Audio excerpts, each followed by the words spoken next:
रूस यूक्रेन के युद्ध के बीच भारतीय छात्रों की धीरे धीरे घर वापसी हो रही है। इसी कड़ी में जिले के कुलाला गांव का रहने वाला मोहन पिता केदार यादव यूक्रेन से भारत लौटा तो ग्रामीणों ने उसका स्वागत किया। मोहन यूक्रेन के टर्नोपिल सिटी में एमबीबीएस कर रहा है। युद्ध शुरू हुआ तो देश छोड़ने की एडवाइजरी जारी हुई। इसके बाद लोग पोलैंड बॉर्डर के लिए चल पड़े। कड़कड़ाती ठंड में 2 रात 1 दिन का इंतजार करने के बाद भी पोलैंड में जब प्रवेश नहीं मिला तो यह लोग करीब 40 किलोमीटर पैदल चलकर स्लोवाकिया बॉर्डर पर पहुंचे। यहाँ से इन्हें भारत लाया गया। शनिवार की देर रात दिल्ली पहुंचने के बाद रविवार सुबह यह लोग इंदौर पहुंचे। घर पहुंचने पर ग्रामीणों ने स्वागत किया एवं घर के बुजुर्गों ने खुशी जाहिर की। तो सबसे पहले मैं टर्नोपिल से निकला था। जिस दिन एक्सप्लोजन हुआ था उसके दिन तो हम नहीं निकले थे क्योंकि एम्बेसी की कोई एडवाइजरी जारी नहीं हुई थी, और एम्बेसी के कहने पे हम फिर अगले दिन पोलैंड की बॉर्डर की तरफ निकले हैं। पर वहाँ पे कुछ ज़्यादा ही क्राउड था और वहाँ से निकलने भी नहीं दे रहे थे।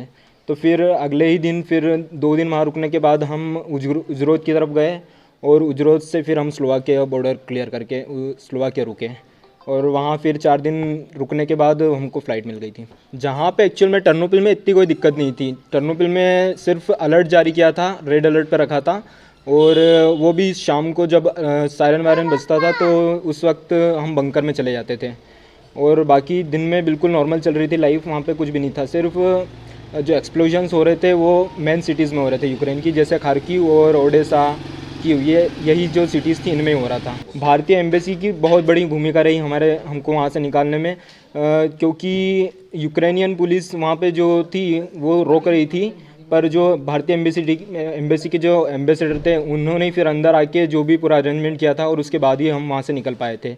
वो नहीं रहते तो शायद हम बॉर्डर क्रॉस ही नहीं कर पाते वहाँ पे। उसके बाद सारे अरेंजमेंट भी उन्होंने ही किए थे, बस वगैरह और जो खाने पीने का है सब कुछ उन्होंने ही करा था। बहुत खुशी है, बहुत खुशी। 100% किया, बाकी 120% खुशी आ जा गए। क्या कहना चाहेंगे भारत सरकार को इनकी वापसी भारत का? सरकार को धन्यवाद, प्रधानमंत्री को धन्यवाद। इसी प्रकार देवास जिले के भोरासा के काकड़दा के डॉक्टर रूप सिंह नागर के बेटे अरविंद नागर भी काफी संघर्ष के बाद भारत लौट आए हैं।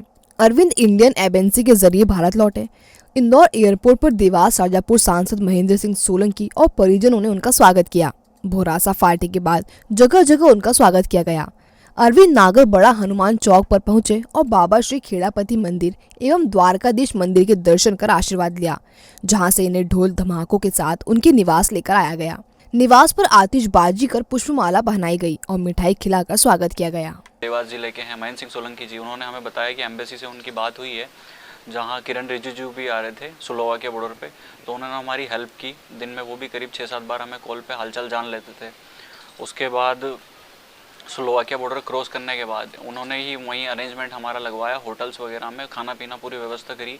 3 दिन हम वहाँ रुके, और हम जब स्लोवाकिया बॉर्डर के लिए निकल रहे थे तो हमें बताया गया था एम्बेसी द्वारा कि आप अपनी गाड़ी पर, जिस भी व्हीकल से आप जाएँ बॉर्डर पे, अपनी गाड़ी पर इंडियन फ्लैग लगा के रखें, अपना तिरंगा लगा के रखें, तो उससे आपको यूक्रेनियन पुलिस, आर्मी और रशियन आर्मी भी नहीं रोकेगी। तो इसका फ़ायदा ये हुआ कि हम लोगों को तो रोका नहीं, पर वहाँ की पुलिस ने हमारा तिरंगा ले लिया क्योंकि उन्हें अच्छा लगा था। तो हमारे पास एक एक्स्ट्रा भी था, हम कैरी करके चल रहे थे। और दूसरी नेशनलिटी जैसे पाकिस्तान, नाइजीरिया के लोग, तुर्की के लोग भी हमारा तिरंगा लगा के बॉर्डर क्रॉस कर रहे थे, मतलब फ़ायदा उठा रहे थे उस चीज़ का। वो भी हमारे लिए बड़ी गर्व की बात है कि हमारा तिरंगा, हमें उस दिन महसूस हुआ कि कितना काम का है। उसके बाद स्लोवाकिया में निकले, फिर वहाँ पे 3 दिन बड़ी मुश्किल से निकालने के बाद खाना पीना तो मतलब चावल और दाल खा के हमें निकालना पड़ा, ना पानी ना कुछ भी नहीं। वॉश बेसिन का पानी हमने पिया, मतलब 7-8 दिन बहुत मुश्किल भरे निकले। फिर उसके बाद हमारी कल सुबह फ़्लाइट थी वहाँ से, फिर हम आए। बहुत मुश्किल भरा सफ़र था, और अभी भी काफ़ी हमारे साथी लोग वहाँ पे फंसे हुए हैं। मेरा बेटा आज हमारे परिवार के बीच में है। हमारे 8-10 दिन बहुत ही चिंताजनक और बेचैनी के बीते हैं। बहुत मानसिक रूप से दबाव में थे हम, बहुत परेशान थे।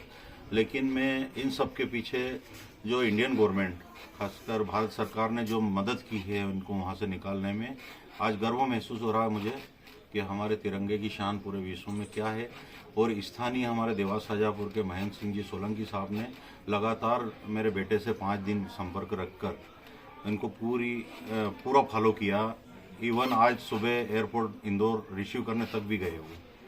तो मैं भारत सरकार का और मोदी जी के पूरे सिस्टम का, हमारे पास जो है गृह मंत्रालय भोपाल से, एसपी ऑफिस देवास से, दिल्ली से लगातार अधिकारियों के फ़ोन आते रहे और हमारे बेटे के कुशल क्षेम पूछते रहे। मैं पूरे सिस्टम को धन्यवाद देना चाहता हूँ। आज हमारा बेटा हमारे परिवार में है।